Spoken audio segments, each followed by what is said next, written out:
IPhone 16 market में launch हो चुका है और पूरी दुनिया की तरह पाकिस्तान में भी आईफोन 16 की डिमांड में काफ़ी ज़्यादा इजाफा देखने में आया है। मैं इस टाइम रावलपिंडी की एक मोबाइल मार्केट में मौजूद हूँ और अब आईफोन 16 लॉन्च होने के बाद देखना ये है कि क्या आईफोन 13, 14 और 15 के रेट्स में क्या कुछ कमी आई है या नहीं।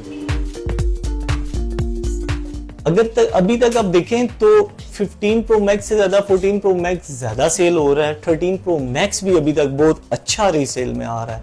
मतलब 13 प्रो मैक्स अभी भी फैक्ट्री अनलॉक कंडीशन साफ हो तो 1,65,70,000 रुपए का भी सेल हो रहा है। तो फैक्ट्री अनलॉक जो है 14 प्रो मैक्स वो 210 195 90 मतलब एज पर कंडीशन है, कंडीशन पे डिपेंड करता है। 15 प्रो मैक्स सेल हुआ है लेकिन उतना ज्यादा नहीं हुआ जितना कि 13 प्रो मैक्स या 14 प्रो मैक्स हुआ। जो फैक्ट्री अनलॉक है वो तकरीबन 3,30,000 40,000 के राउंड अबाउट सेल हो रहा था। अभी भी हम उतने ही कर रहे हैं। देखिए अगर कंपनी रेट कुछ गिराती है तो ऑब्वियसली मार्केट वैल्यू में उसका फर्क आता है।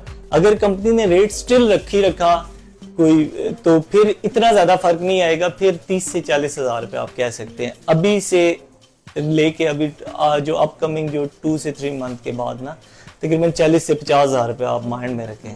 16 में ये है कि उसकी रेंज जरा ऊपर है तो वो अब पीटीए का भी चक्कर है पाकिस्तान में। तो अगर पीटीए करवा के ना 16 प्रो मैक्स कम से कम आपको मेरे हिसाब से 6.5 लाख तक पड़ता है।